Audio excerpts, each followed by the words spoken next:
Happy Monday, everybody. Happy Monday. Give me a second. Let me shut this door. Shut this door. Should have had it shut a long time ago. Put my little pants up. I hope everybody's having a blessed Monday so far.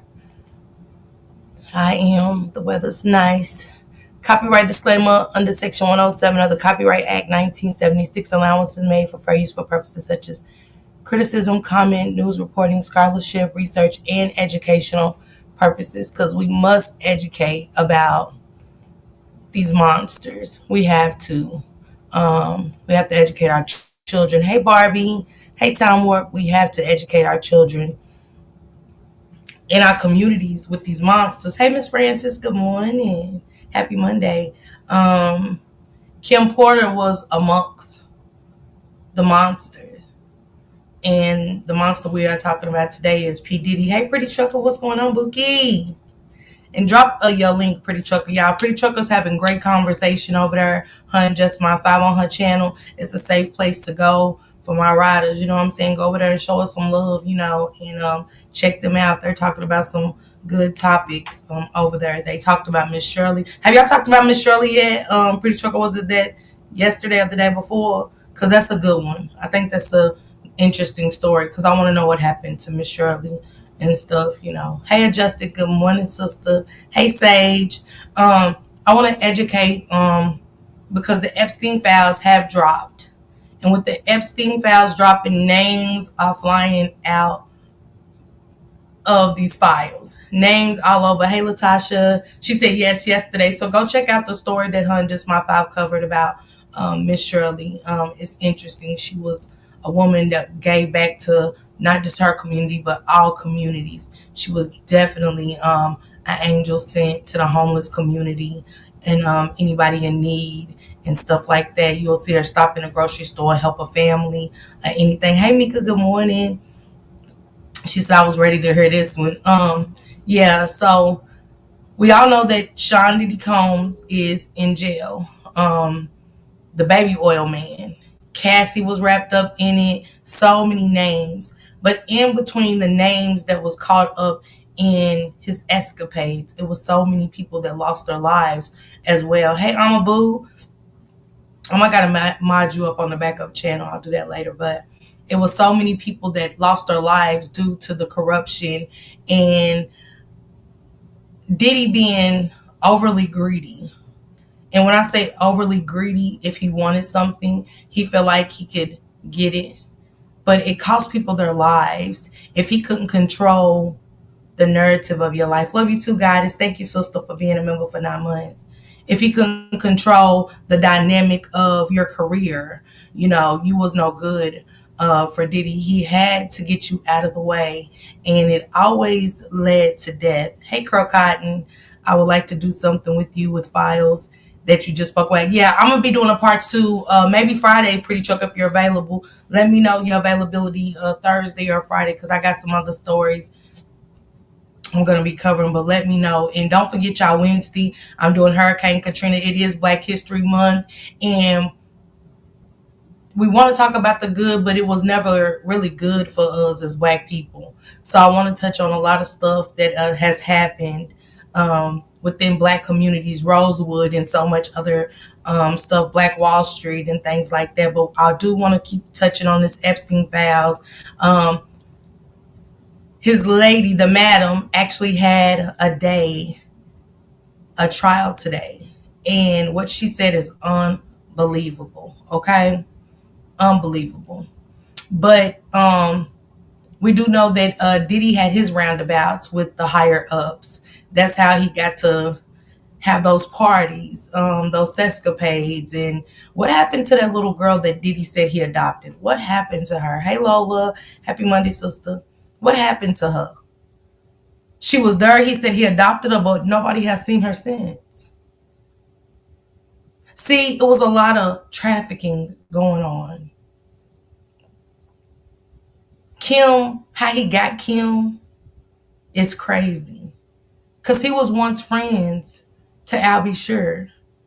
And I want you guys to hear what Albie Sure had to say as well as we get into Kim's story. And I want to read 3 chapters out of Kim's book, and then we'll do another part next week or whatever, because I got other stories I do want to cover and stuff, and I do want to do one with Pretty Trucker with the files and stuff. I want to read some more of the Epstein files, and it has been allegedly said that Diddy also went to Epstein Island as well, has been to Epstein Island, which I don't doubt that if Jay-Z is a part of the plan. We know that Jay-Z and Diddy was locked in pretty tight. And yes, they are music moguls, but at the same time, it's a lot of soul ties behind these entertainers. It's a lot of dark history behind these entertainers. Hey, Tunisha. Let me get to this clip right here.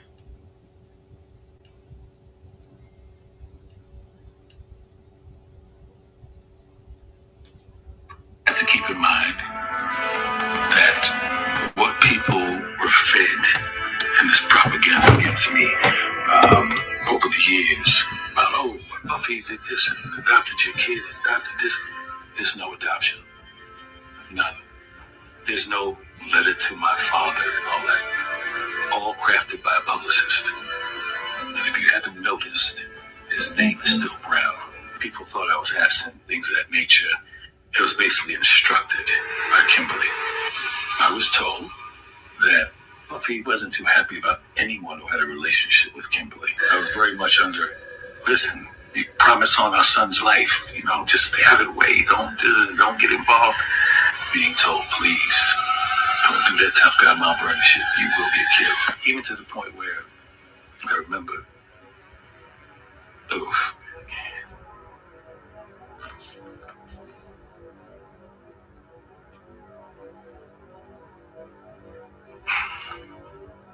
Yeah, no, I can't go into that.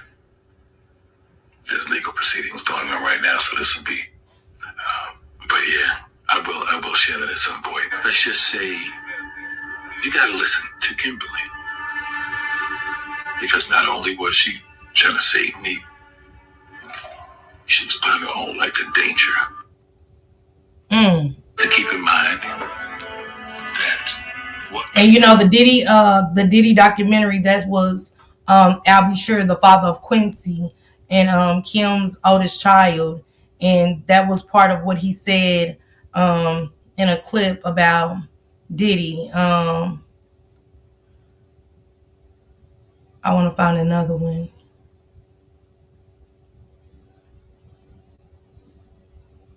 What I wish I knew about music drama before social media. The truth has layers. Here's what everyone's whispering right now. So, Al B. Sure, who shares a song with Kim Porter, went on Instagram and claimed Diddy's PR team paid 27 news outlets to wipe away stories about Kim. He says after he started asking questions about her 2018 death, he was targeted and gang stalked. Al B. Sure even says Kim kept a secret diary about Diddy's alleged crimes. Diddy's team is calling all of this nonsense. Al B. Sure did go on Instagram stating that Diddy paid 27 news outlets to exit all stories of Kim Porter. It's not new that Kim kept a diary. This has been said over the years before Diddy went to jail. Hey, Sun Kids. Happy Sunday. Hey, Tracy Ann. Happy Monday, Hey, 80s. Happy Monday. Thank you for the Cash App, 280s. Straight up denying every claim and blaming opportunists. There's no official proof, but the internet is buzzing. What do you think? Cover up or crazy rumor? Hit like, share, and subscribe for more pop culture. So Al B. Sure has spoke out quite a few times about Kim Porter. You know what I'm saying? Here goes another one. Do you believe that she died of pneumonia? Absolutely not. Why? Remember, I'm the only one who spoke up, and I'm the only one left alive. But this is about Diddy's. They said, do you believe Kim Porter died of pneumonia? He said, absolutely not. Let's be clear for everybody that doesn't know. There was a bounty on my head. There was a bunch of stuff. So do you think specifically then that Sean Diddy Combs or people affiliated with him did something to you that caused you to have multi-organ failure? I believe this to be the case, yes. Albie Shore stated in an interview right there that when he went into organ failure, that it was P. Diddy. It was P. Diddy. I believe that too, because Kim Porter had a best friend that spoke out, and it was coincidental that the same thing happened to him because he was ready to speak out. Hey, Miss Sharon, happy Monday. Absolutely. Wow. My first time saying it. You had the liver transplant, you had the tracheotomy, all that stuff that went on. Multi-system organ failure. Yeah. It's my ex, the wonderful Kim Porter, the late Kim Porter, who, kind of warned me all along the way to, just kind of watch your back, so on and so forth. And I didn't understand why. Because of Diddy. He said Kim told him to watch his back. He said Kim would subliminally tell him, just watch his back, to be careful. Kim knew that Diddy was a vicious man. Kim knew what Diddy was capable of doing when he was angry. The same way, if you guys ever catch that clip of when they was on the red carpet, Kim had on a Tupac shirt, and Diddy wasn't happy People have been whispering at all. for years. Diddy wasn't happy at all that Kim wore that Tupac shirt. Let me get into this really quick. Let's get into the introduction of Kim's book. And they want to come out now and say, "Oh, that's not real. It's fake. Her book is fake." You know what I'm saying? Why? Because that's the agenda that they want to push. They don't want these secrets to come out. Just like the documentary that 50 Cent did on Diddy. Why does he want that to be shut down? Why do they want to keep that hush? Because it not only speaks of sexual escapades with underage children, it also speaks of people being drugged, lives being taken, money, corruption. They had private doctors, right? She didn't get admitted to the hospital. I'm just saying, even in my BFF, in my head, you always look so nice. Blessings. Thank you, Lady May. Thank you. I appreciate that. Overview of Kim's life. Kimberly Antoinette Porter, known to the world as Kim Porter, was born on December the 15th, 1970 in Columbus, Georgia. Her upbringing in a modest environment shaped her into a resilient and ambitious individual. Raised by her mother, Sarah L. Porter, a single parent, Kim learned the values of hard work and determination from an early age. Sarah installed in her daughter a strong sense of independence and the belief that she could achieve great things despite any obstacles. Kim's early years were characterized by a blend of academic excellence and artistic pursuits. She attended Columbus High School, where she excelled academically while also participating in various extracurricular activities. As a teenager, she began modeling, which would later become a significant part of her career. Her beauty and her charisma quickly caught the attention of local modeling agencies, setting the stage for her future in the entertainment industry. After graduating high school in 1988, Kim made a pivotal decision to move to Atlanta, Georgia. This transition marked the beginning of her professional journey in modeling. Atlanta was a burgeoning hub for fashion and entertainment at the time, offering Kim numerous opportunities to showcase her talents. She signed with the Wilhelmina Agency and soon found herself gracing the covers of prominent magazines like Essence and Runway. Her work extended beyond print. She appeared in music videos and commercial campaigns for high-profile bands such as Tommy Hilfiger and Revlon. As she went through the competitive world of modeling, Kim also ventured into acting. In 2001, she made her film debut in The Brothers, a romantic comedy that showcased her ability to captivate audiences, not just with her looks, but also with her on-screen presence. Over the years, she appeared in several television series and films, including Wicked Wicked Games and Single Ladies. Her versatility as the entertainer allowed her to carve out a niche for herself in both modeling and acting. Despite her professional success, Kim's personal life was equally compelling. She became a mother at a young age when she had her first son, Quincy Brown, with singer Albie Shore in 1991. This experience deepened her commitment to family life and shaped her perspective on motherhood. Quincy's upbringing became a priority for Kim, who balanced her burgeoning career with the responsibilities of being a single mother. In 1994, Kim began an on and off relationship with Sean Diddy Combs that would last over a decade. Their romance was marked by passion, but also fraught with challenges. Together, they welcomed 3 children, Christian Combs in 1998, and twin daughters, Delilah Starr, and Jesse James Combs in 2006. Throughout their tumultuous relationship, Kim remained dedicated to nurturing their family while navigating the complexities of Diddy's high-profile lifestyle. And notice they said Diddy's high-profile lifestyles. Hey, YouTube cameras. Hey, Chick Simple Lady. Y'all drop YouTube cameras link as well, please. Drop a link. Kim's life was not without its struggles. The pressure of fame often took a toll on her mental health and personal relationships. Despite these challenges, she maintained a strong public persona while privately dealing with the emotional fallout from her relationships, career, and pressures. In 2007, after years of ups and downs with Diddy, Kim made the difficult decision to step back from the spotlight to focus on raising her children away from public scrutiny. This period allowed her to reconnect with herself and prioritize family life over celebrity culture. Tragically, Kim Porter's life came to an unexpected end on November 15, 2018. She passed away at the age of 47 from lobar pneumonia after experiencing flu-like symptoms for several days. Her death sent shockwaves through the entertainment industry and left an indelible mark on those who knew and loved her. And then I'm going to get into meeting Sean Diddy Combs after we look at this clip. Thank you, Sunkiss. Thank you.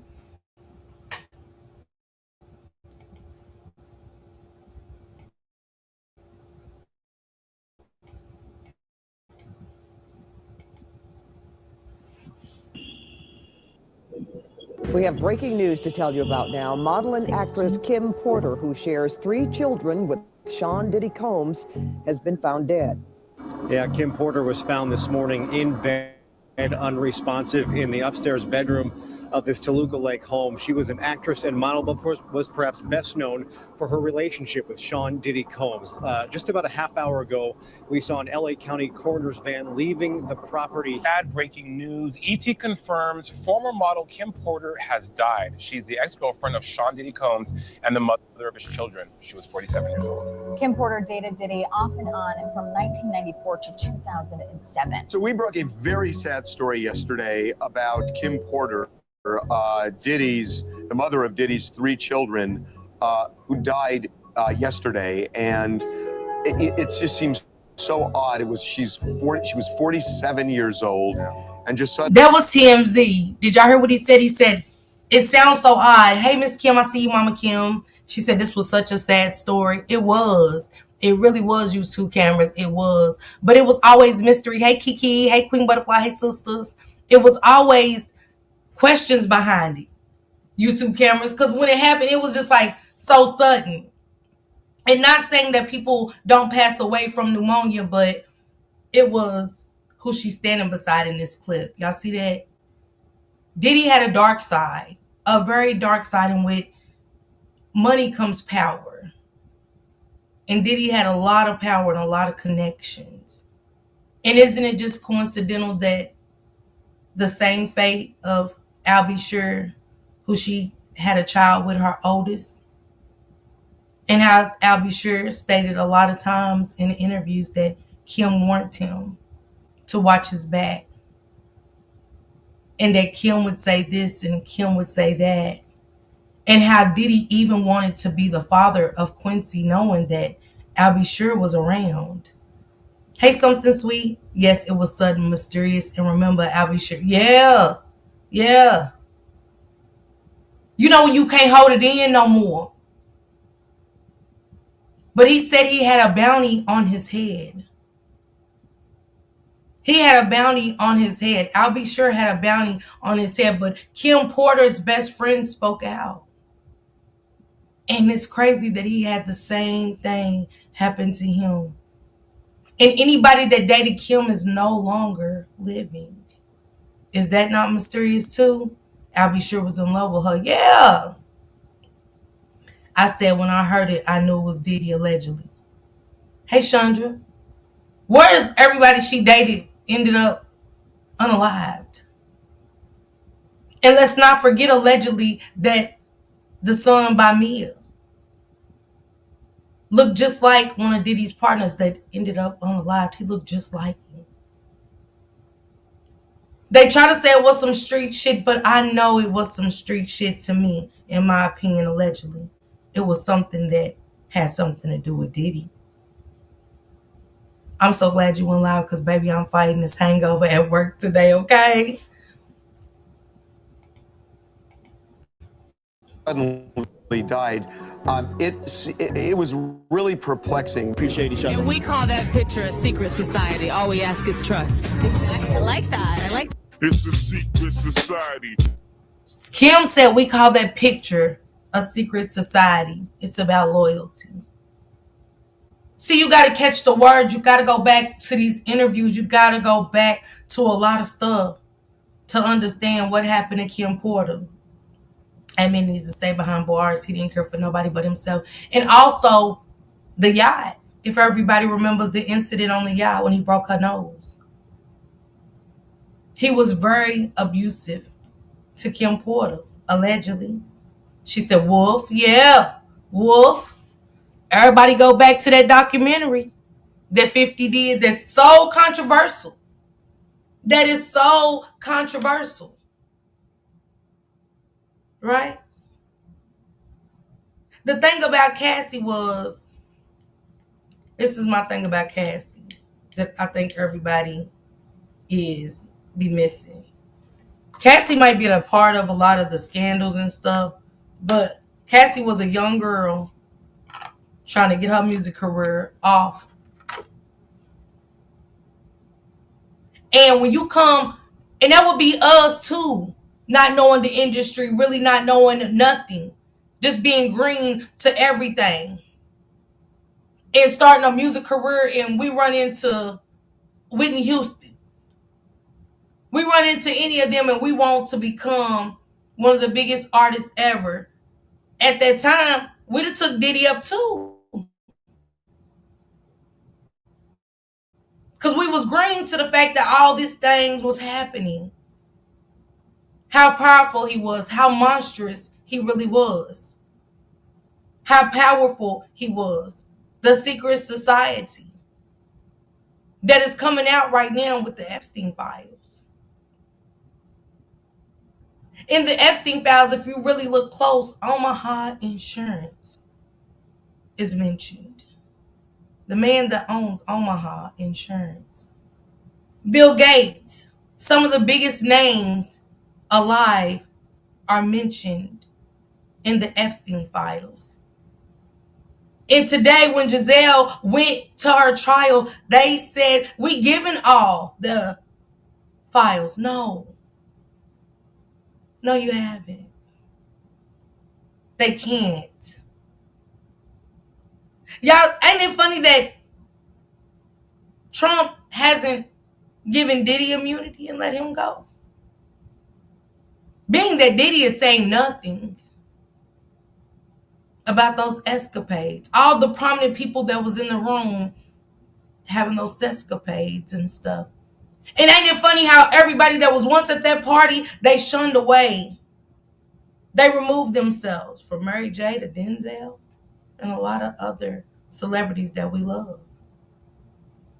When this happened, nobody knew Diddy. Latasha said, who knew anything at 18 and 19? Absolutely. Now when you're trying to be the biggest and you get an opportunity to work with Diddy.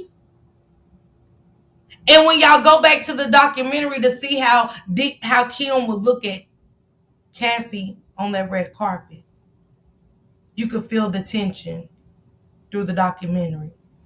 Facts, and he used that against her. He manipulated her bad. And we're talking about drugs. Everything's involved in these escapades and everything's involved. Even day 26. She was attacked in her cell yesterday. They want her to stay quiet, Latasha. They can't afford her. She's the last one. And now she wants Trump to free her. She said if Trump frees her, she's going to tell all. I wonder who she's going to tell on. Who's trying to keep her quiet? She asked for the Fifth Amendment. Do y'all just want her to tell on Democrats? Because if she talks, it's going to turn bad for the whole Democratic and Republican Party. They're going to try to off her. They're going to try to take her life, Latasha, is what they're doing. They can't afford to have her say anything. You know, a lot of these celebrities are afraid as well as politicians. Oh, YouTube cameras. But it's too late to be scared now. Y'all wasn't scared when y'all was touching those kids and doing inappropriate things, you know? And now that it's out and people are seeing these monsters for who they are, everybody's running scared. Like YouTube camera said. Thank you, Kelly Kimball. Don't forget she said the secret society. All we ask is trust.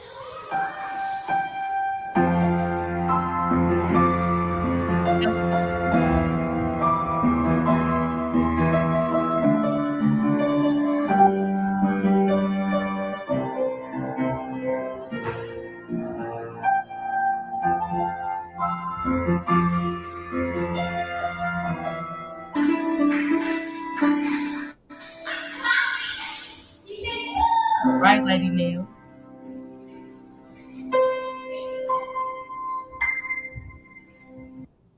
Kim Porter was born on December 15, 1970, in Columbus, Georgia, to her mother, Sarah Porter, and her father, Jake Porter. Her parents divorced when she was only 3 years old, and she would be primarily raised by her mom and grandmother. She was an only child but grew up around her cousins, who were more like sisters. Kim described her childhood as a happy one, but said that her mother and grandmother always made sure that they instilled the importance of education and discipline. Her mother graduated from the HBCU, Albany State University, and was one of the first Black women to get her master's degree from Troy University. Her grandmother, Lila Starr, opened up the Royal Cafe in 1964. It became a mainstay in the community and operated for decades in the Columbus, Georgia area. She was enrolled into dance classes, participated in beauty pageants, and also became a talented piano player. Mom would say, Kim, go play your, and it's time to practice your piano. So she was like, Tree, come sit with me and play my piano. So I would sit here with her, and she taught me to play Annie.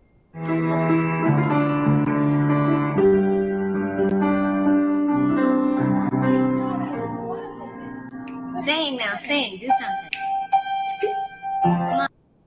As a teen, she worked at her grandmother's restaurant where she learned how to cook, and she was a standout student at Columbus High School and also a part of the marching band. Her best friend at school would go on to become a legendary producer. His name was Dallas Austin, and their relationship and life experiences together would later inspire the movie Drumline starring Nick Cannon. Kim would be crowned homecoming queen. She was a standout student and her teachers spoke very highly of her. One of them even recommended that she become a lawyer due to her high intelligence and composure. Kim did consider becoming an attorney, but ultimately she would turn to her first love, modeling.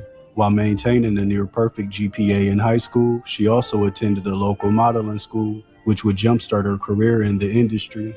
At only 17 years old, she won the Fresh Faces of the South modeling competition in Hilton Head, South Carolina, becoming... And ain't that crazy how fate deals us a different hand than what we could have, like, how they said, you know, her teacher was like, I think you'd be a good lawyer, and she wanted to, but she went back to modeling. And it's almost like, dang, if she was a lawyer, would she ever been intertwined with Albie Shore or Diddy? You know what I'm saying? How it's just funny how our paths cross with these people of different entities and, you know, bad standards and morals and stuff. But I'm just curious about that. The first Black woman to ever do so, and winning this competition would allow her to make connections and also give her the opportunity to move to New York City, one of the modeling capitals of the world. She went on to sign to Wilhelmina Models, as well as Elite Model Management, and Kim went on to have a very successful career, doing campaigns for brands such as Tommy Hilfiger and Revlon, as well as walking the runway with some of the biggest names of the day, such as Tyra Banks and Kimora Lee Simmons, who she would go on to become best friends with. Her career took her all over the world, modeling in places such as Tokyo, Japan, London, England, and Paris, France. In 1988, her new connections in the entertainment world would also lead her to love. She was acquainted with music executive Andre Harrell, and he asked her did she want to meet Albie Shore while they were at a music industry event. one of the biggest R&B stars in the world during that time, thanks to his double platinum album In Effect Mode and his single Night and Day.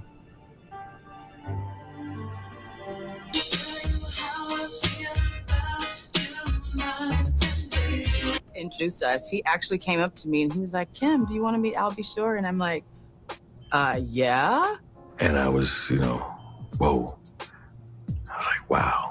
He was nice. He was very genuine and sweet and compassionate. And those are the things that I fell in love with outside of his good looks. But Kim would spend a lot of time modeling in Milan, Italy, so Al would take a lot of trips overseas to see her. And he also says that this is around the same time that they decided to get married. They were deeply in love, and they showed that love to the world in Al B. Sure's Misunderstanding video in 1990. And that would also be the same year that Kim would learn that she was pregnant with their child. And their union would become the inspiration for one of the most legendary R&B songs of all time, Jodeci's Forever My Lady. Al worked as a producer and a writer as well, and he dedicated the song to the mother of his child, Kim Porter. And one thing about it, Diddy hated that bond. I want people to know that just because we separate, go our separate ways, doesn't mean it was hate. People just grow apart, and they don't grow apart for bad reasons all the time. And I think he hated it in the fact that when Al B. Sure did an interview and he showed pictures and stuff of how Diddy came, met him and stuff like that, and just kept watching Kim because he was with Kim at the time, Al B. Sure was, and he said how just Sean was just lusting after Kim and said, damn, I wish I had a lady this beautiful. He said, you got one. He said, Mia. Talking about Mia at the time because, he was with her. That's his other son, Justin's mother. At the time, he said, you got her. But let me read this snippet out of the book. Meeting Sean Diddy Combs. Kim Porter's life took a significant turn when she met Sean Diddy Combs in mid-1990s. At that time, Diddy was emerging as a powerhouse in the music industry, having found Bad Boy Records and produced charting-topping hits. Kim had already established modeling and actress, was drawn into Diddy's world, a realm filled with glamour, ambitious, and the complexities that often accompany fame. The first encounter. The initial meeting was serendipitous, occurring at a party in New York City. Kim was there to network and socialize while Diddy was making his rounds as one of the most sought-after figures in the entertainment industry. The chemistry between them was palpable, but from the start, Diddy was captivated by Kim's beauty and charisma, while she was intrigued by his confidence and his drive. Yes, somebody got to her. It's sad all the way around when the love of your life is gone. As they exchanged pleasantries, it became clear that there was an undeniable spark. Diddy's charm and magnetic personality drew Kim in, and she found herself enchanted by his ambitious nature. They quickly fell into flirtation that would evolve into a passionate relationship, a whirlwind romance. What began as a casual encounter soon blossomed into full-fledged romance. The couple quickly became inseparable, attending high-profile events together and making headlines in tabloids. The relationship marked by lavish dates, extravagant parties, and a lifestyle that many could only dream of. Kim found herself immersed in Diddy's world of music and celebrity culture.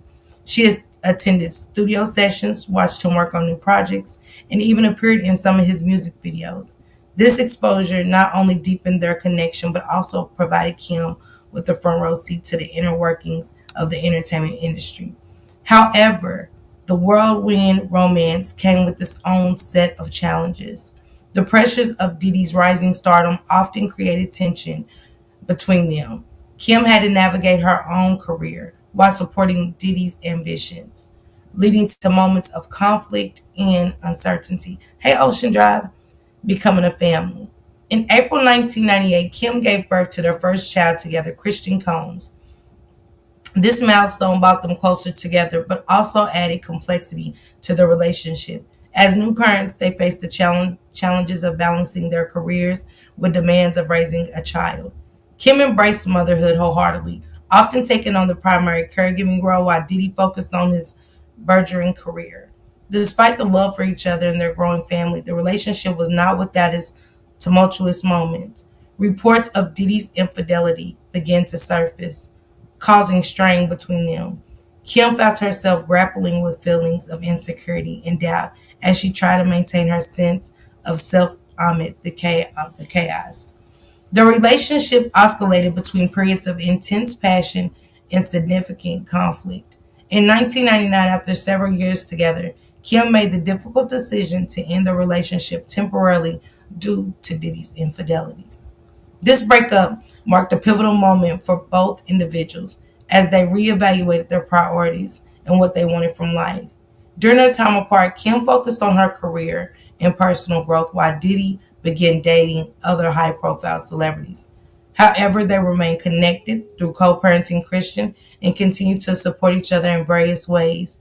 In 2003, after a year long separation, Kim and Diddy reunited with renewed hope for their relationship. They also welcomed twin daughters, Delilah Starr and Jesse James Combs, in December 2006, a joyous occasion that reignited their bond. For a brief period, it seemed as though they had found stability as a family, the reality of fame. However, the pressures of fame weighed heavily on both Kim and Diddy. The public scrutiny surrounding their relationship intensified as rumors circulated about the infidelity and personal struggles. Despite the external pressure, Kim remained committed to her family. She often prioritized her children over her aspirations. Throughout these years, Kim's resilience shone through as she navigated both her career and her role as a mother. She became known for her ability to maintain grace under pressure while juggling multiple responsibilities. Their final years together. As time went on, however, it became increasingly clear that their relationship was fraught with complications that could not be ignored. By 2007, after nearly 13 years together marked by love, heartbreak, reconciliation, and conflict, Kim made the difficult decision to end things for good. In interviews later on, she reflected on this period with clarity.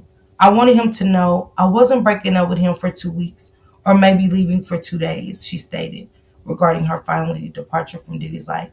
If I pack up everything, twins and all, it means I'm out.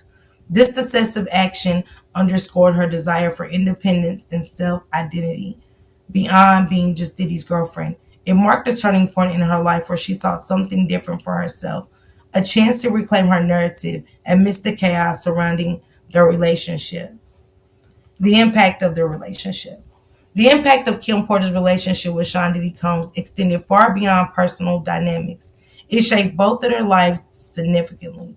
For Kim, being involved with one of the music's biggest icons brought opportunities, but also challenges that tested her resolve. Their connection produced 3 children who would carry forward elements of both parents' legacies. Christian Combs had pursued a career in entertainment, while Jesse James and Delilah Starr following in their mother's footsteps as models and actresses. In retrospect, meeting Sean Diddy Combs marked the beginning of an extraordinary chapter in Kim Porter's life, a journey filled with love, trials, triumphs, heartaches, and ultimately profound personal growth. As we continue exploring her story throughout this biography, it becomes evident how pivotal this relationship influenced not only she became, but also how she navigated the complexities of life under public scrutiny. Through it all, whether during moments of joy or sorrow, Kim remained steadfast in her commitment to family while striving for personal fulfillment amidst the challenges posed by fame and relationships that often blurred boundaries between love and pain.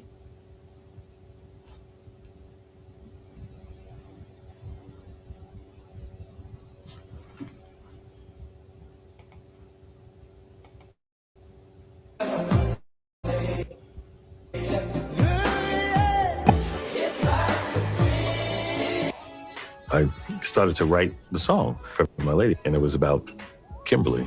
The song was about Kim. So you had my baby. It means so much to me. And I remember they were working on the song and they couldn't come up with the lyrics.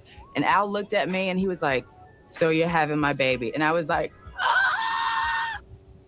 And on June 4th, 1991, the couple would welcome their first child to the world Quincy Brown, who was named after Al's mentor, prolific music producer Quincy Jones. And Al B. Sure also shares the same birthday with his firstborn son. In the early 90s, Kim started to feel like modeling overseas and trying to be a good mom to a newborn son was way too difficult.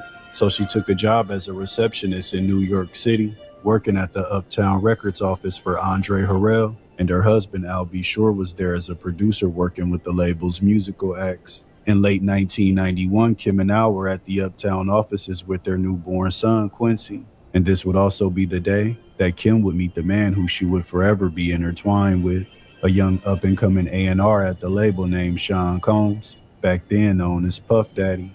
The first time he seen her, she was in the studio with Al, and even though he knew that she was in a relationship, it didn't stop him from admiring her beauty and even secretly wishing that she was with him instead.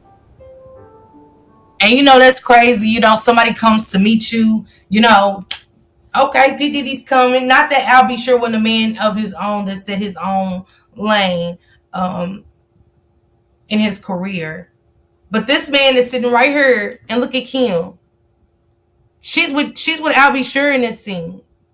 At this moment, she's with Al B. Sure.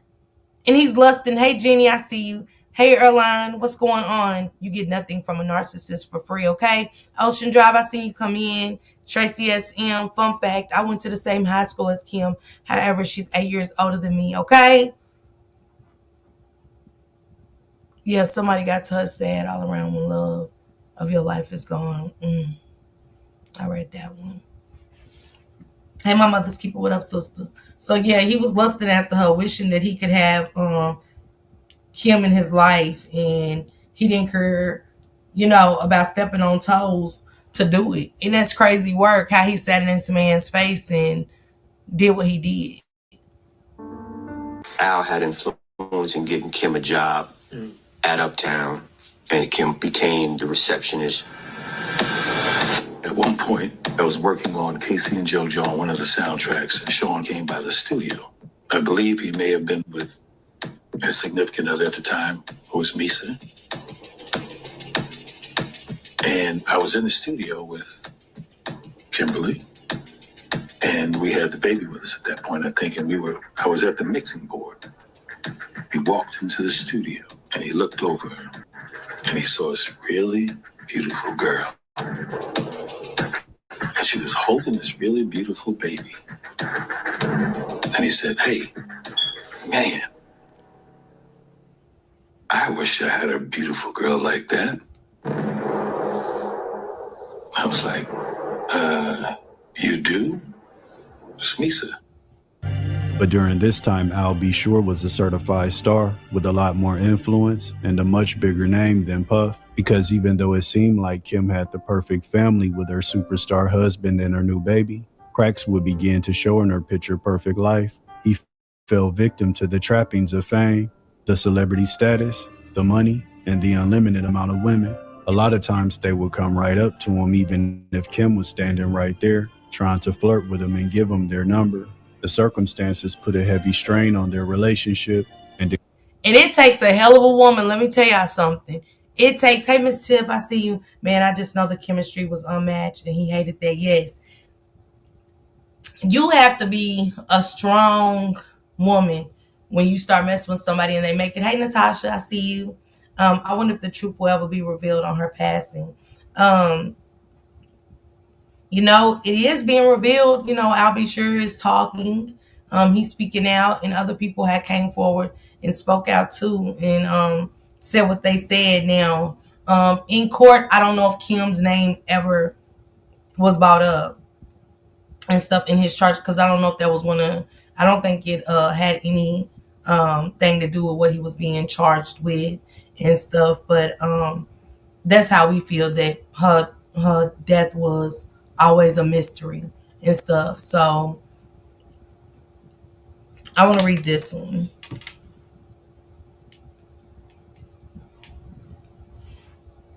This one is her private life between love and suffering. Behind the appearances of luxury and glamour, Kim's life was filled with moments of profound suffering. The diary she left behind after her death reveals shocking details about what occurred behind closed doors. Years of emotional abuse, betrayals, and manipulation left deep scars. While rumors of crisis in the relationship were well known, few had imagined the full extent of Kim's private torment. In 2007, the couple briefly separated after Kim discovered yet another one of Diddy's infidelities, which had resulted in a child with another woman. Nevertheless, despite their official separation, the two remained closely bonded after reconciling. They were like magnets. Kim once said in an interview, "Even when we pull apart, something always brings us back together." However, the diaries brought to light only after her death revealed that behind these reconciliations was much more than mutual attraction. Kim was trapped in a cycle of abuse and emotional dependency. Her writing describes a woman who fought to break free from Diddy's shadow, but found it nearly impossible to escape his control. Life with Diddy was not just made of exclusive parties and red carpets, but also moments of deep loneliness and anguish. The discovery of the diaries, Truth Beyond Death. Kim Porter's sudden death in November 2018 shocked Hollywood, initially attributed to complications from pneumonia, but her passing raised many questions. However, only years later, when her diaries was uncovered, did the true picture of her life begin to emerge in stark and dramatic clarity. The words she had written in private, kept even from her closest friends, told a story of pain and resilience that no one had imagined. Hey Yachty, what's going on, Bookie? Caused a very toxic dynamic between the two. According to family and friends, they were both very controlling over one another. Al knew that a lot of men wanted Kim as well, so this caused him to be very possessive, wanting to know where Kim was at all times.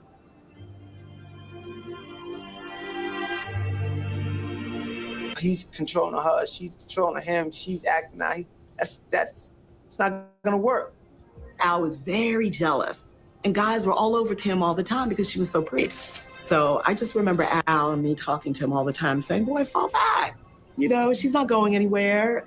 But he was very possessive. You would have girls like throwing themselves literally throwing themselves, throwing their panties, giving their numbers in front of me when I'm there, when I'm not there. I'm a very secure person, but that's a lot to have to deal with at all times. Kim discovered that Al fathered another child with a woman who gave birth shortly after Quincy was born. After parting ways with Al B. Sure, Kim would continue to further her career, starring in multiple music videos, such as Heavy D's Nothing But Love For You, D'Angelo's Brown Sugar, and Jodeci's Fiendin'.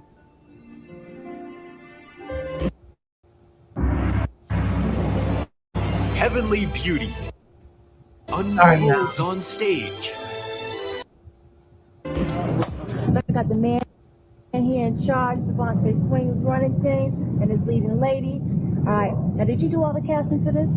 I did a lot of the casting for this. What made you pick Miss Kimmy Kim? This is a long-time friend of mine, you know. She was the most beautiful girl I know. So I asked her to do the video. She said yes. Puff Daddy had his own relationship going on with stylist Misa Hilton, who gave birth to his firstborn son, Justin Combs, on December 30th of 1993. But once that relationship came to an end, he put his sights on getting with Kim Porter. And by late 1994, the two were a couple, marking the beginning of a whirlwind love affair that would last for decades. By this time, Puffy had raised his profile and even had his own bad boy label. It's said that he was fired from Uptown Records by Andre Harrell, but there's also reports that he was simply chosen by one of the biggest kingmakers in the music industry, Clive Davis. Everybody know who Clive Davis is, right? The man of the album. Remember Clive Davis and Brandy was at the awards show. Whitney comes in a beautiful dress, soaking wet, and hands them letters that nobody's ever heard what was in those letters that she gave to them, right? Very powerful, wealthy man. Remember Hugh Hefner?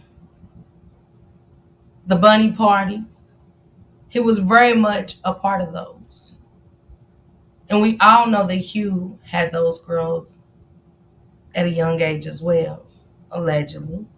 He had a little man syndrome. Then he knew how he was snaking his guys, fucking with the women that he felt like he was going to lose Kim the same way. Wow, there it goes right there. That's how he got raped in the ring of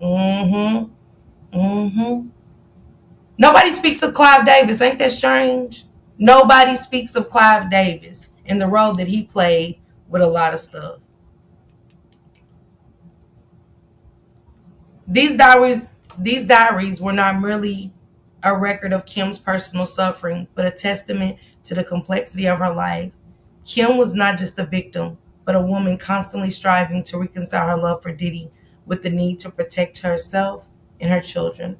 These pages contain episodes of emotional and physical abuse that cast a dark shadow over her relationship with Diddy, which now play a central role in the legal charges against him. What makes these diaries even more significant is that they represent the voice of a woman who, despite her public silence, desperately sought to be heard. Her words are not just a cry of pain, but an act of courage and truth. Kim knew that one day these pages might make a difference, and now they're playing a crucial role in bringing to light a story of abuse and injustice. Kim Porter, A Life of Strength and Fragility. The figure of Kim Porter is filled with complexity. Despite everything she endured, she remains a symbol of strength. For many women, those who knew her describe her as a devoted mother, a woman who, despite her personal struggles, always sought to protect her children and ensure them a safe future. Her diary reveals a woman acutely aware of her own limits, but also incredibly resilient. Kim was never someone who publicly complained about her difficulties. She always maintained a cascade of composure and dignity, trying to keep her private life out of the spotlight, even when the weight of that life became unbearable. However, with the publication of her writings, the world has finally been able to see the reality behind that cascade, a brave but vulnerable woman who fought until the end of her dignity. When again you're messing with somebody who is as big as Al B. Sure, Puff Daddy in those times, and even now, women are going to throw themselves at your man. They're going to throw themselves at your man. Hell, they do it now, and your man ain't even got too much going on like these men did. But we cannot overlook the narcissism. We cannot overlook the abuse. And a lot of women are like him. We don't want the public to know that that it ain't all glittering gold. 3:33, the Bible says unto me, and I will show you great and almighty things. You know what? I want to know where the missing phone went and what was in the Whitney and Brandy note. Yeah, nay. I've always wanted to know that. They swept that under the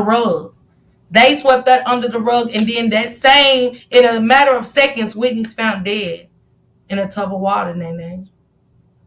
TT, did you tell me to put the Twitch link in here? Yeah, my mother's keeper. Y'all can put the Twitch link in here. That's fine, please. Hey, Jenny Williams, an evil man. Good morning, miracles and blessings to all. Hey, Short Stack. I want to read this one too. Chapter 2, the relationship with Sean Diddy Combs between love and power. A love story under the spotlight. The relationship between Kim and Sean Diddy Combs was one of the most followed and discussed throughout the 90s and early 2000s. From the public's perspective, it seemed to embody the dream of a powerful couple. Him, a music mogul, successful producer, visionary entrepreneur. Her, a captivating mom and the mother of their children.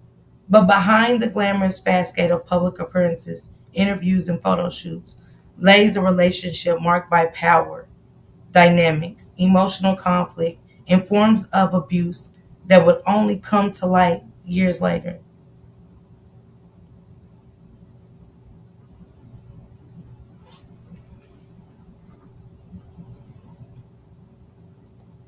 Nay said, girl, what you mean, Nay?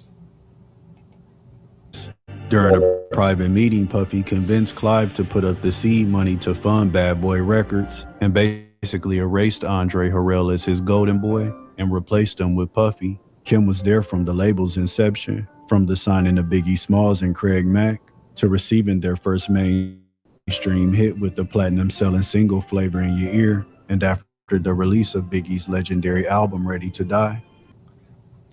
Those two people are gone. Craig Mack and Biggie Smalls. I wonder how that happened. If you guys go back and listen to the documentary, you find out a lot. Biggie had heard a lot of stuff about what Diddy was doing behind his back. And he was ready to do his own thing. But greed and power cost him his life by the hands of P. Diddy. The same with Tupac.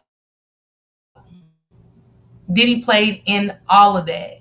And me and Shank Rock will be attending the Tupac trial in August. We will be going to that trial. It's out of state, but we will be there for that. And we will be televising it. We will be covering that on our channels. Bad Boy will become one of the most prominent record labels in hip-hop, signing future stars like Total, 112, and Mace. Kim also witnessed the deterioration of his friendship with Marion Suge Knight, the CEO of Death Row Records, after Suge's best friend Jake Robles was murdered at an after-party down in Atlanta being held by Jermaine Dupri, and he was allegedly shot and killed by P. Diddy's bodyguard Anthony Wolf Jones. That situation served as the catalyst for what would become the East Coast vs. West. If you go back into the documentary, you will find out about Wolf. If you go listen to Gene Deal, shout out to Gene Deal. I'll be over there with him when he goes live. But Gene Deal talks about Wolf. And here's Wolf, a right-hand man to P. Diddy Combs, and allegedly came out down the road that Wolf could be the father of Justin. And when they put those pictures up, I was like, my God, it's no denying it. Like, it's no denying it. And then, boom, Wolf is no longer here. Wet women. What you mean, Jenny? Explain. They killed them all, especially from that record label. The only one who was lucky was Al. They tried to do him too. Yes, they did. But pay attention to all these people, you know what I'm saying? East versus West. Who started that? The man right there behind Biggie. The East versus West. He was in his ear. He was in his ear. It says Wu-Tang Clan. Y'all remember the Vibe magazine? Wu-Tang Clan, D'Angelo, Dr. Dre, Jermaine Dupri, Brandy. Ain't that crazy that Brandy's in here? Crucial Conflict, Oprah Winfrey, Shaka Khan, Chuck D, Mary J. Blige. These names that's on this cover is crazy work. It's definitely crazy work. Ray J isn't innocent. Absolutely. Absolutely, Jenny. And I believe this is why some of the things are happening. And like I said, I'm glad I was watching something and we was talking about Ray J, and then it was something about Ray J wanting to go to Hades. And if everybody remembers, right before Whitney had passed away, Ray J had went to Haiti and stuff. And then he comes back and Whitney all of a sudden passes away in a tub with water, you know, still trying to figure out how she drowned in the tub. You know, if nobody was there, who to say she drowned in a tub? But I think somebody took Whitney's life. I think that Whitney Houston allegedly was a sacrifice. And at that time, they said that allegedly Ray J and Whitney was hooking back up, you know, and everybody knows what happens in Hades. Hades is full of voodoo and rituals. He became a handler, and now the Reaper is on his ass, you know? Hey, when you sign up, it's always something. Miss Jazzy, they put that blood on the dotted line, and guess what? They think that it's just that I take a life, but you have to reap what you sow. The record, Lawless being starring, that shit low key. TT said the labels. Okay, the record labels be starring that shit low key. Absolutely. I was so crushed when Tupac was gone. That hurted me so bad. So glad he's going to get justice. Yes, Erline, yes. And me and Shank Rock will be there for that. West Coast rap wars that boiled over at the 1995 Source Awards. Thank my whole entire Death Row family on both sides, you know what I'm saying? Listen what he's about to say. Like to tell Tupac, keep his guards up. We ride with him.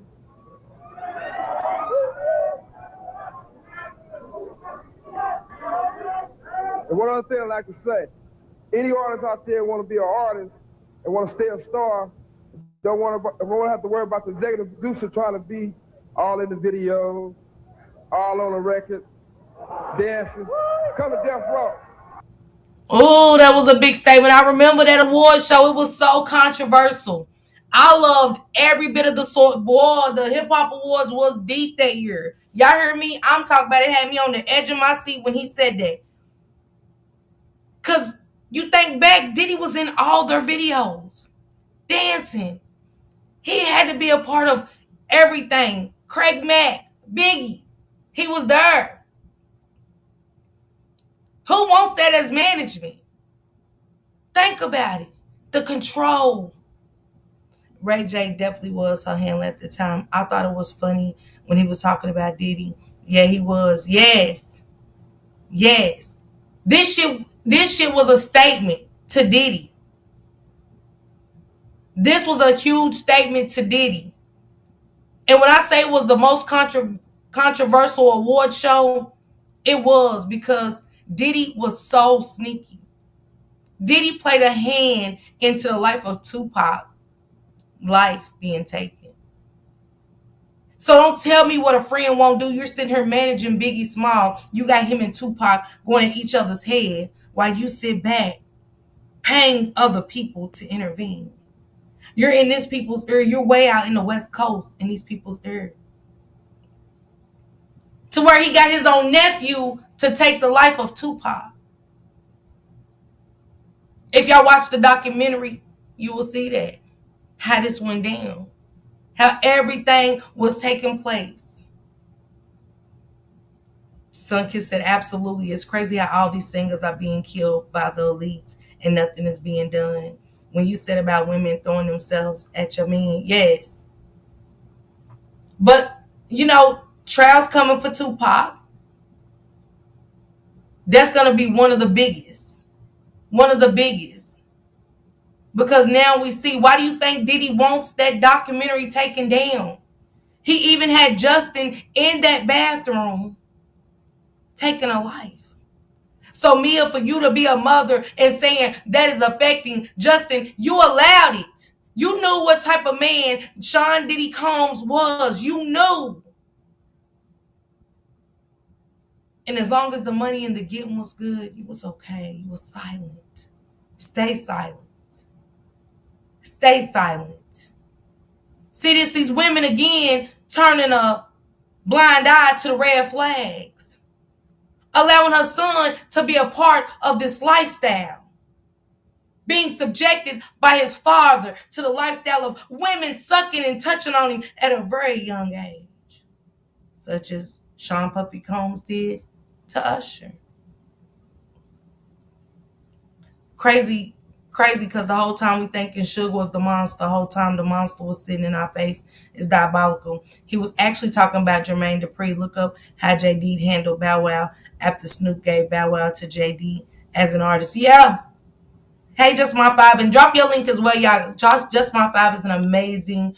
If you need anything for your channel, any kind of backdrops, she's super cheap at it. You know what I'm saying? She does everything, music, everything. If you got to attend award show on Big Lax for the Mo3 sector and stuff, and see all the awards, the animations and everything was amazing. And Just My Five was a part of that, and I appreciate her kindly. But she does the show with Pretty Trucker, and like I said, go check out their episode about Miss Shirley, you know, and stuff like that. I'm pretty interested in hearing more and what happened to Miss Shirley, somebody that was epic in the community of homeless people and giving back to single mothers, just stopping you in the grocery store, giving back and stuff like that. Somebody so influential, gone so soon and stuff. And Miss Shirley also had a feeling that somebody was trying to do something to her, is the scary part. So I'm super interested in catching that Just My Five, especially when,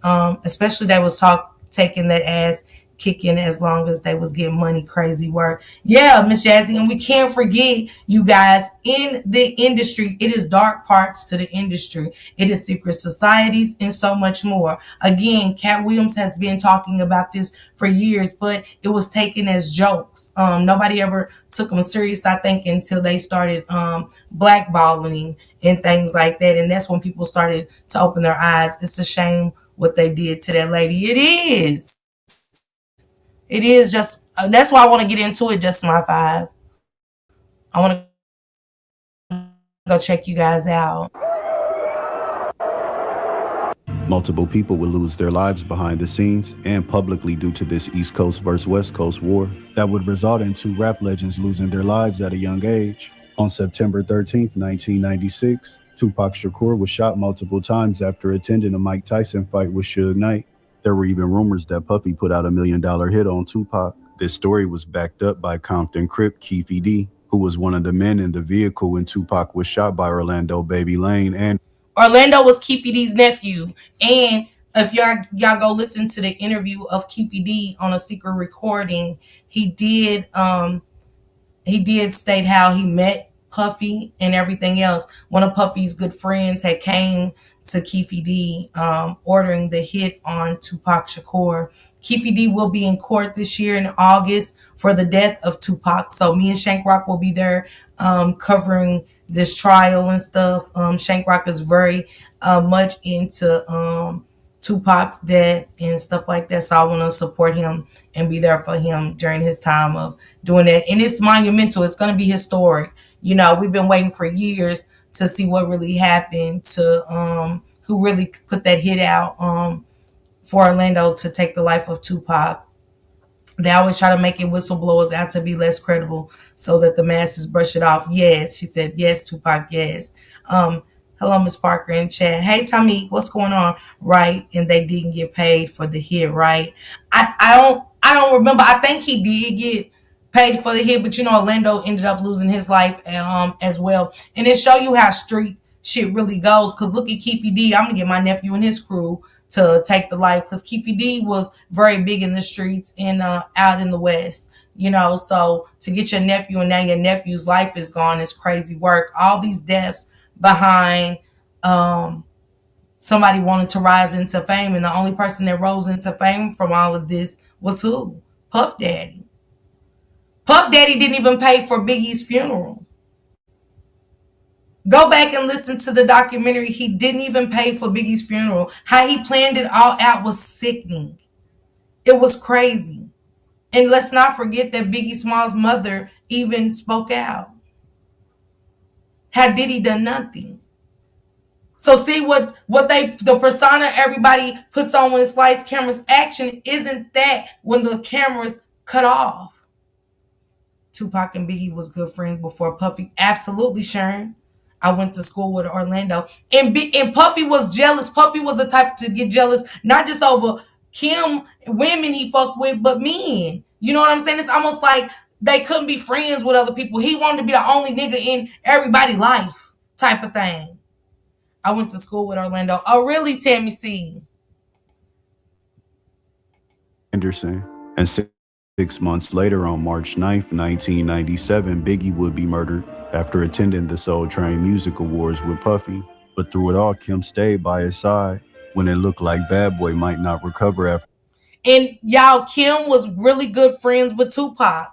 Kim was really good friends with Tupac. And if y'all go back to that night that Biggie was there, Biggie didn't want to be at that party, but Puffy demanded that Biggie stay. Biggie was so uncomfortable in that party with Puffy. And when Biggie said, nah, you know how you just don't want to be in a club, you just got that bad feeling in the pit of your stomach, something ain't right. And only people that seen Biggie leave was Puffy and him.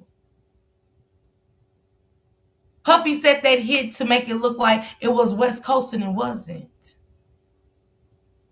Rumored is Puffy's mom is a dark soul as well. She was very caught up in the elites of the mafia. Allegedly, Puffy had to entertain a lot of mafia people and do a lot of things that was inappropriate as a kid himself. allegedly. Controversial statements. Tupac was a prophet and DMX was a preacher. Biggie paid for his own funeral. Absolutely, TT. Hey, TT, sorry for the late response. I'm at work listening. It started with Puffy's mom. Hey, Shanta, baby. Happy Monday. It definitely started with Diddy's mom. Don't look at the documentary. Go look up all the interviews. Listen to Gene Deal. She was a madam. Yes, dad was a pimp and she was a madam. You heard me, Miss Jazzy? You heard me? She was a madam. She was very much a madam. And she was just like Diddy. That's why Puffy's daddy is gone, allegedly. You know, they call them Money Myers in the Mo3 sector. Women playing both sides of the fence. Black men getting more than the mafia in the streets. He had to go.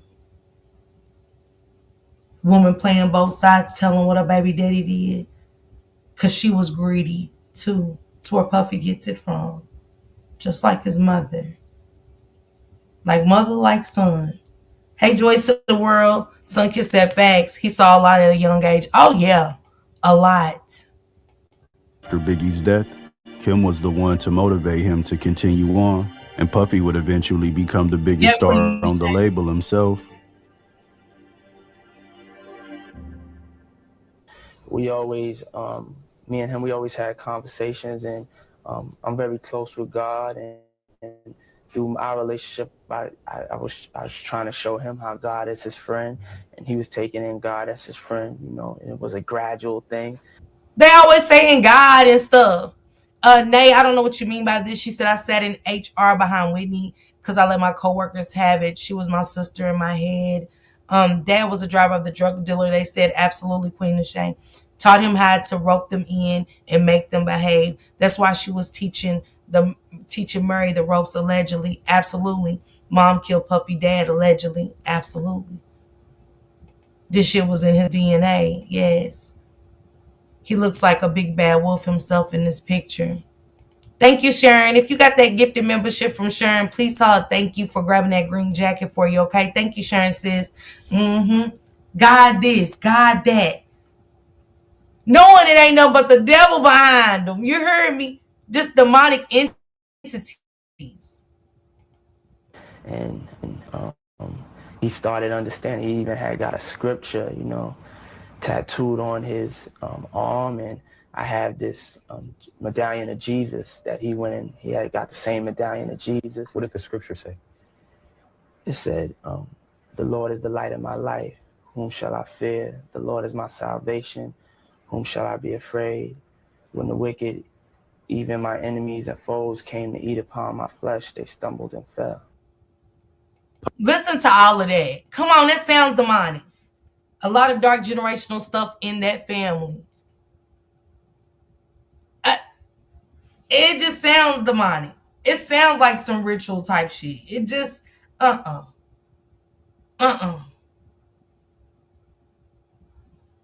Puffy has one hell of a story that we still haven't got to see a side of. All this dark stuff, that was just the tip of the iceberg. It's still so much. And this is what I don't understand.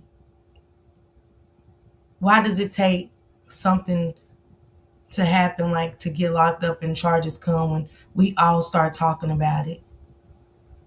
Because everybody's guilty.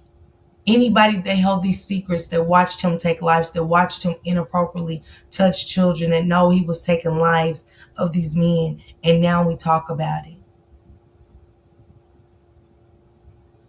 And I get that he had power, because y'all, sometimes we on the outside looking in, but baby, power, and there's so many higher ups. Yeah, everybody's dead like that. Everybody's dead before he could snap his fingers. Both Diddy and Richard Pryor's moms were madams. You don't always have the equates to where you came from. Clive Davis is the head of the music. You have to go through him if you want to succeed. They mention God, but it's not God with the capital G. Let's go, Sharon. When shit don't make sense, there's a reason. Okay, Sunkiss? You hear me? Puffy and Kim would be featured on the cover of his newest magazine titled Notorious, making a pregnancy announcement and celebrating their first child being on the way. But unfortunately, Kim's loyalty wouldn't be rewarded because shortly after giving birth to their first child together, Christian Combs, in April of 1998, she discovered that Puffy had an ongoing side relationship with another up-and-coming celebrity, Jennifer Lopez, who he had become infatuated with after seeing her in the movie Selena. He personally called her and asked her did she want to be a part of his newest music video titled Been Around the World. And as soon as they met on set, the sparks flew immediately.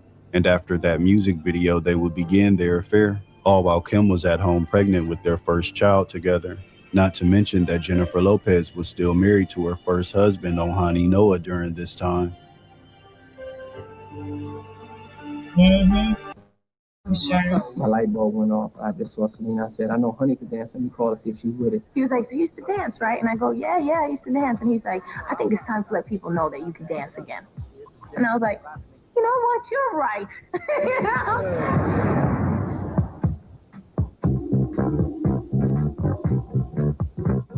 On the video set, the electricity between Puffy and Jennifer was red hot.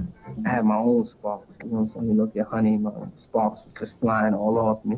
But neither was in a position to do anything about it. She was married at the time, so I was in my own relationship, so I had to have self-control. And then we just became friends. But it seemed that by July of 1999, they had reconciled because Kim was spotted out with a huge diamond on her ring finger. Unfortunately, this didn't stop Puffy from popping out with Jennifer Lopez at the 1999 Video Music Awards. This move really embarrassed Kim and caused her to kick Puff out of the home that they shared. Publicly, Puffy wanted to be with Jennifer Lopez, presenting themselves as the perfect power couple, him being a successful CEO and businessman, and Jennifer Lopez rising as a superstar singer and actress. Puffy loved the spotlight and media coverage that he got being with Jennifer Lopez, but privately, he still wanted Kim, or at least he still wanted to control her. Kim would often confide in her best friend, Kimora Lee Simmons, about what she was going through in her relationship with Puffy. The constant fighting and arguing, the confusion of where they really stood, and the public embarrassment from his relationship with Jay. Who tried to shut Kimora up?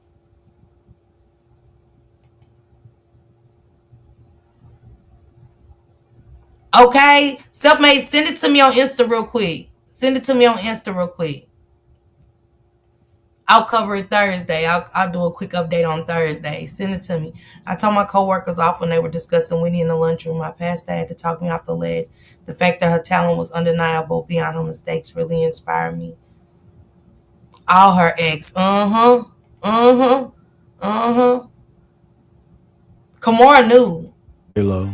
Eventually, she decided that she didn't want to be anywhere near her ex, so she left New York City and went back to her home state of Georgia. But even though she relocated, Puffy would still be a part of her life regardless. He would frequently fly down south to see her, to keep an eye on her and make sure she wasn't doing anything that he wouldn't approve of.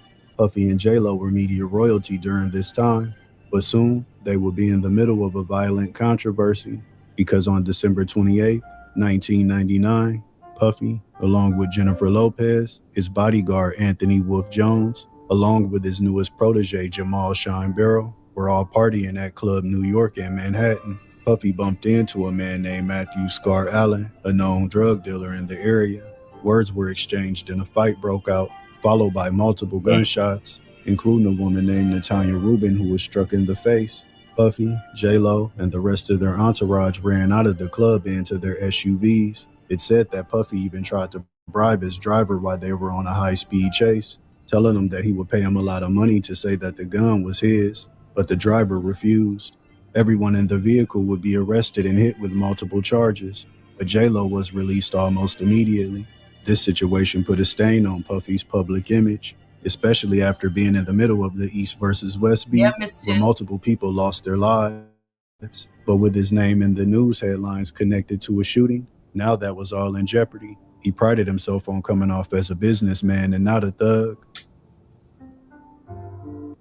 Rap mogul Sean Puffy Combs pleaded not guilty today to charges stemming from a nightclub shooting. Combs was arraigned on charges of criminal possession of a handgun. Those charges are related to a shooting. And didn't help him or nothing, never looked out for him or nothing. Miss Jazzy said he put all that stuff on an innocent man, didn't even take care of him, and he was deported and now preaching. Let's go. That's how cold he was. That's how cold he was. He put all of that. Y'all heard him say he asked the driver, I'll pay you a lot of money. Because Puffy really did that. Puffy really did that. He was a red rummer. He was a monster of all shapes and sizes and everything. Inappropriately touching young women. The partying and disgusting touches of men. The drugs that was involved. Not paying people. It's a lot behind this, and where it started is even harsher. Everybody thought Jaguar was just talking BS and jealous, but now I believe, yeah. That's why she was in hiding, running. She's still running. You know Jaguar is speaking facts when Jay-Z gets papers on her that she can't speak about him and Beyonce. When Jay-Z, everybody talks about them. But not like how Jaguar was. Not how Jaguar was and still is. TT saying, I feel at times she is theatrical, LO, but now she drop them. She do some kids. Even Orlando Brown. You notice how the ones that speak out, Kiss and TT, what they always say about them, they're crazy. That's how they want us to look at Nicki Minaj now. That's how they did Kanye. And what we do as black people, girl Kanye crazy ass. No. She was too close. She was close with Jay-Z. Absolutely. Absolutely. And for some who has sold their soul to the devil, it don't sit right. It don't sit right with somebody who's normal and doesn't want parts in all of this. Diddy's parties look lavish. But it was so much dark entities that you had to be a part of to be affiliated to his parties. And I'm not selling my soul to watch men love on men and put ecstasy in their ass and all. Not my type of party. And I was a partier, but that's not my type of party. Or you had to touch him, you had to sell yourself for something. No. That's why J-Lo never went back. She knows. Yes, Tammy C. Man, Orlando been on his stuff lately. Opened him a restaurant and it's clean now. Okay, Miss Jazzy, I got to check him out. Miss Parker, that's what I was saying about the whistleblowers earlier. Yeah, you did. You did. They gave R. Kelly the name The Piper. The Piper was a music genius and he would lure kids in with his music. It's deep. Send it to me, Miss Sharon. I got to look into that. They hurried up and threw the cease and desist on that ass, didn't they? Why would Jay-Z care about what Jaguar is saying if she's crazy? This is a crazy lady speaking, right? Doesn't make sense. At a Midtown nightclub last December that injured 3 people. Combs and his girlfriend Jennifer Lopez were stopped after leaving that club. Combs was arrested when police found a stolen gun in the front seat of his car. We know what happened and we hope, that it all turns out the way it's supposed to. You had to be disturbed by a report in the New York paper yesterday. Yeah. It said an eyewitness along 8th Avenue as your car drove by saw a female hand throwing a gun out of the car. Ridiculous. I don't even You're the want to only female it. in the car. You don't want to talk about Ridiculous. it? You very confident that Puffy will be found innocent in this trial? Yes, I will. You're going to testify? If they need me. But you haven't been asked I yet. haven't been asked since. It's a difficult time. And Despite all the negative publicity, it didn't. Why wouldn't J-Lo be called to testify? Wasn't she there? Sean is a very impressive young man. Yes, Nene. They're helping. Yeah, the ones that speak out, the label them crazy. Even the crazy speak some truth. She know who have bodies on them and why it was happening. She already said that Judd was to replace Whitney. One of the things I really get mad at about Diddy is all the talent he kept from us. Yeah, I mean, all they do, but that's part of the reason why she pop off, in my opinion. They said J-Lo was holding a gun for him. I don't know if Jaguar and Jean said it. I mean, the witness said it. somebody seen her drop the gun. Y'all heard her say, I don't want to speak of it. Shit, if I ain't dropped nothing, I'm going to say I ain't dropped nothing. But why wasn't she testifying in that? They put it all on Shine. J-Lo, that's why nothing good is happening to J-Lo. Yes, she still might be a career. She saw her so too. 8, 9 marriages. How you get married 8, 9, 10, 11 times? And nothing worked? Like, what?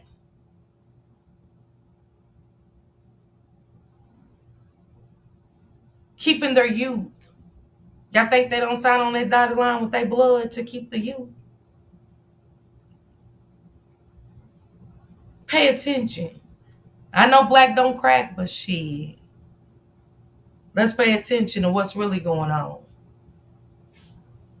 Superhead even spoke about Diddy in her book. Yes, she did. Yes, Orlando is not crazy. He played crazy to survive. Absolutely. They did Shine big dirty. Diddy told her team he was going to take care of it. That was the agreement. Absolutely, Jazzy. Yada, yep, that's who he was with that night. Stop him from popping out with his new woman, J-Lo, at the 42nd Annual Grammy Awards on February 23rd of 2000. This was the award show where Jennifer Lopez wore the infamous dress, which absolutely broke the internet during that time and would be the reason that Google Images was created. I never seen that like that. It was like a movie. When Puffy showed up at the 2000 Grammys with Jennifer Lopez on his arm in a Versace dress that defied the laws of physics, he was the envy of men everywhere. I don't really know how long it took her to get into the dress because I was getting dressed in another room. But I know it only took me a second to get her out of it.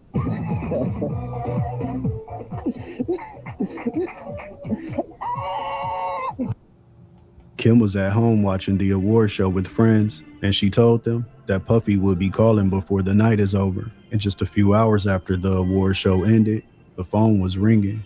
But despite Puffy still trying to play both sides, Kim was moving on and had started a new relationship with a man named Shakir Stewart. He was also a music executive and mentee of Antonio L.A. Reid of LaFace Records. He played a vital role in the careers of artists such as Ciara, Usher, Jeezy, Rick Ross, as well as helping Beyonce land her first publishing deal. He was a powerful man in the music industry in his own right, but he wasn't more powerful than Puff. And once he discovered that Shakir was in a relationship with Kim, he vowed to end it immediately. Puffy had connections to L.A. Reid as well due to his distribution deal with Arista. So when he got married in the summer of 2000, he was in attendance, along with Shakir Stewart. It's said that after the reception was over, Puffy went to Shakir's room and confronted him with his bodyguards, threatening to kill him if he didn't stay away from Kim and hitting him over the head with a chair. Soon after this encounter, Shakir ended his relationship with Kim. It seemed like if Puffy couldn't have her, then nobody could. And it was a couple of people that lost their lives behind messing with Kim. If everybody remembers, one of Suge Knight's homeboys, Orlando B is a Sagittarius. I don't know if y'all know what that means, but he's intelligent as fuck. He know what he's doing at all times. They say Orlando's rap music goes hard. But yeah, like I said, dig deep into this and so much more will come out. He confronted Kim about her relationship with Shakir, and it turned into a huge fight. And it said that during the confrontation, Puffy broke Kim's nose. That is true. Then you heard about the fact that he broke Kim's nose on a yacht? Wow, I didn't hear about that. He broke Kim, let's say allegedly, but it was told by people in her camp that he broke Kim's nose on a yacht. Well, I took them to where the yacht came and picked them up at, and Puff said, I don't need no security because it was just personal friends getting on the yacht.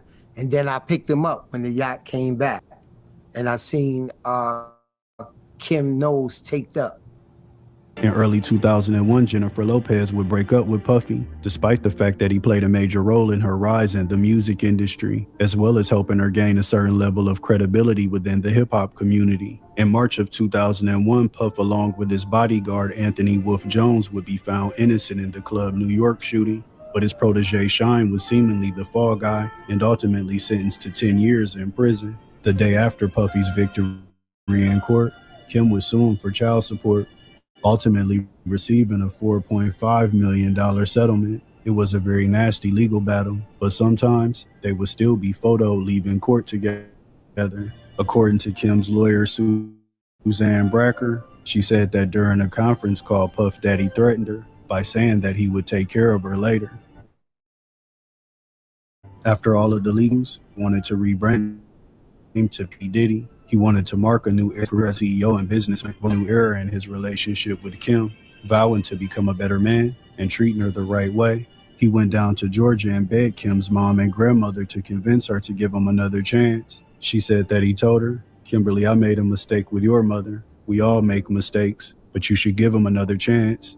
And to show that he was serious, in 2004, P. Diddy purchased Kim a $6 million home in Alpine, New Jersey that came with 26 bedrooms. Kim stated that after Diddy's trial, she noticed a positive change in him, and it was starting to look like marriage was on the horizon.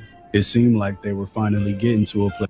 And see, that right there, the money of it all. But it was blood money. Hey, Precious. It was blood money. 26 bedroom. I don't even want a 5 bedroom. You know what I'm saying? I don't. But a 26 bedroom home to come back. The control of it. The power of money that draws you back to the hands of your abuser is crazy. Yeah, T. I thought I seen somebody else say something else and I missed it.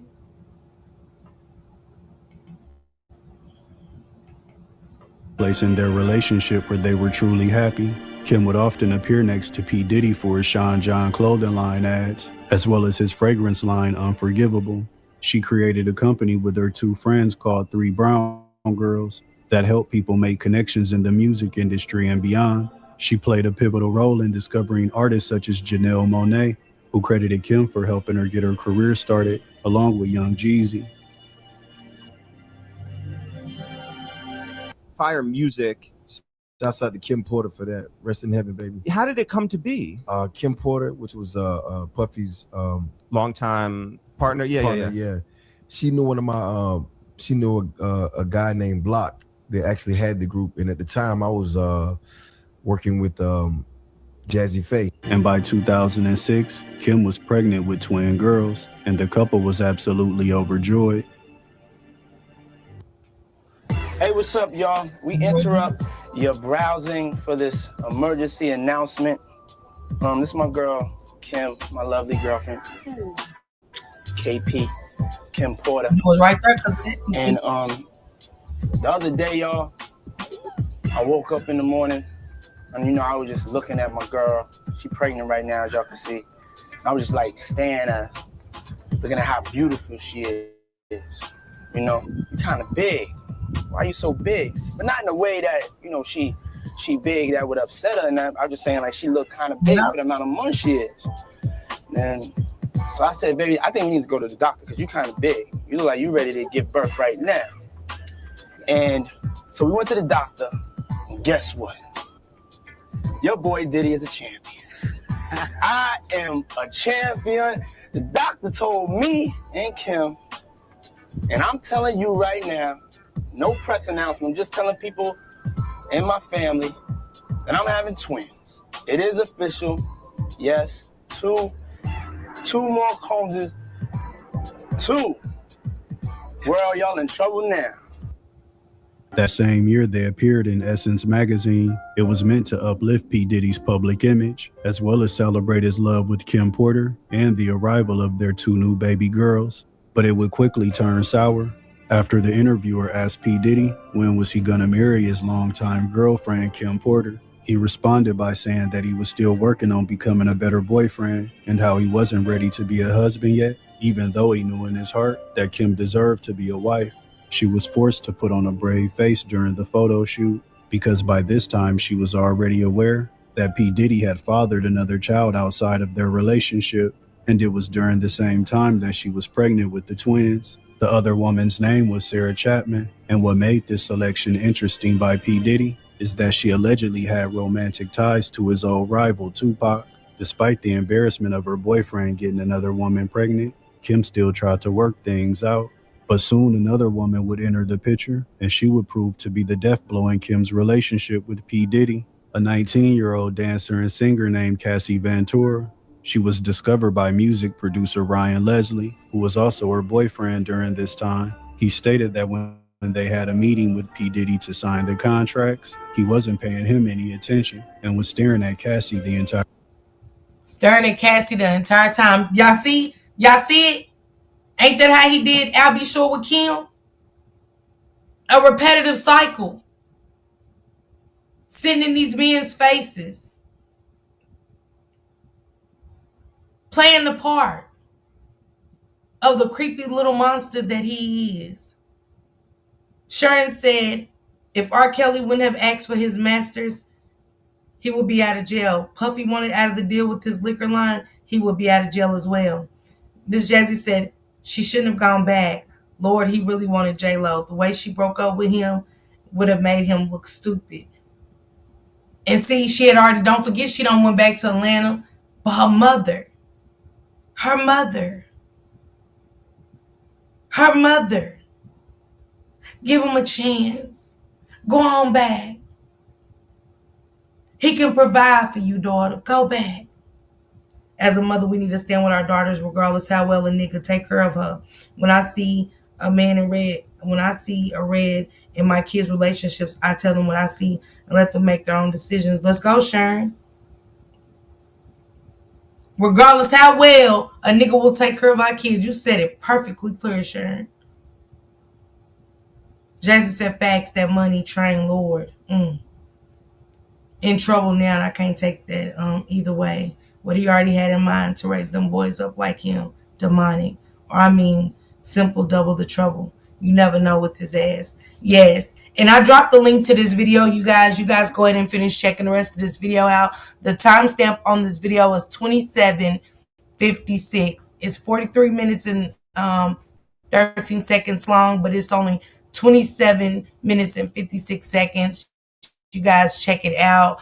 Shank Rock is going to be going live, and I have another live set up as well. A small correction. She's from Columbus, Georgia, not Atlanta, Georgia. I never said she was from Atlanta. Yeah, I never said Kim was from Atlanta, but thank you for the correction. And stuff. And if I did say she was from Atlanta, I was only reading, listening to this and reading what I was reading from her book. So, thank you. What does it profit a man? I think we know the rest. Let's go, Nay. But you guys go check the rest of this video out. It's on Beyond the Fame. I dropped the link in the chat not too long ago. Let me see if it's still in here. This is a good documentary. I think everybody should go watch it. And then also catch the documentary of, maybe I need to drop it again. Yeah, I try to watch, shout out to him, shout out to Beyond the Fame and stuff. Cause next we're gonna do Kathy, Jay-Z, the girl who mysteriously ended up unalived. What's really going on with these ladies becoming unalived? I mean, Jay-Z's name did come up with the Epstein files, correct? They say birds of a feather flock together. And I'm beginning to really believe that these sayings are true. Salute everybody. I hope you guys have a great day. Let me drop his link one more time for you guys that didn't get it.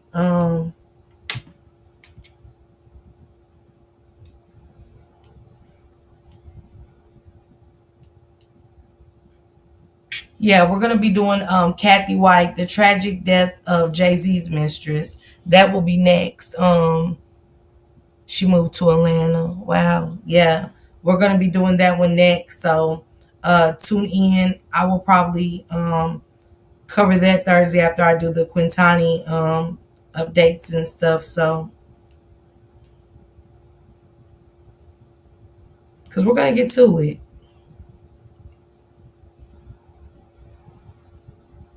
TT said my corrections. Let me put beyond the fame. And y'all can catch the one about Kathy too.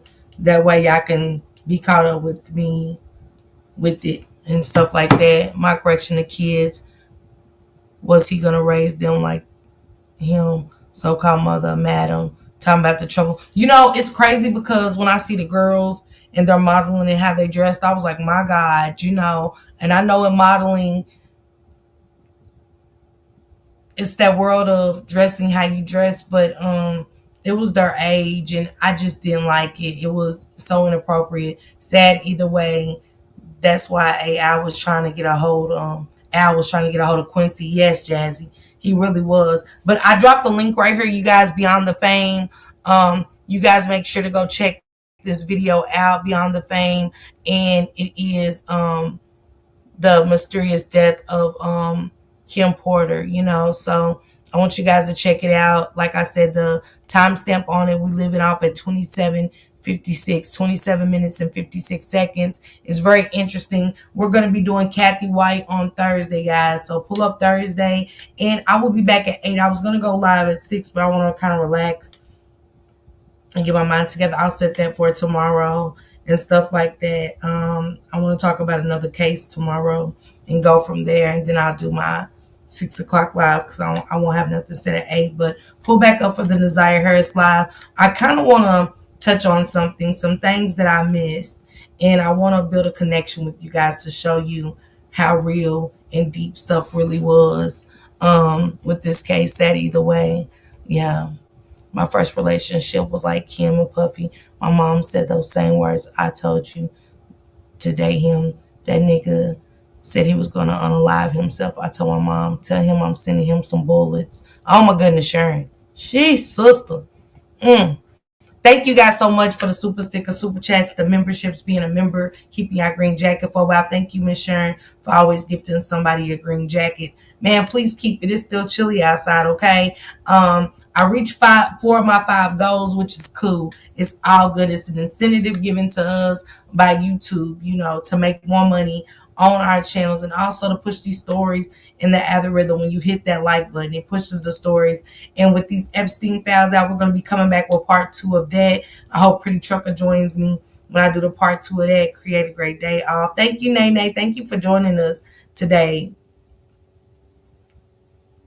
Take yourself, not me, please. Okay. And stuff like that. Again, Tupac's trial is coming up this year. We will be in attendance for that. We're definitely going to be in attendance for that. And we're going to enjoy ourselves while we're out there, you know. This story goes deep into other people's lives. Tupac, Biggie Smalls, Wolf. And also, we can't forget that Maze has a story to tell too. He has came out and said some things. I miss Epstein part 1. Damn. Yes, it's up, Yachty. Catch it on your free time and stuff. But Friday, I will be doing a part 2 and stuff of that, playing the trial and stuff. And let's see what she had to say and stuff, and why she wanted to plead the fifth and things like that. So salute everybody. I will see you guys at 8 tonight, okay? Thank you, Nay.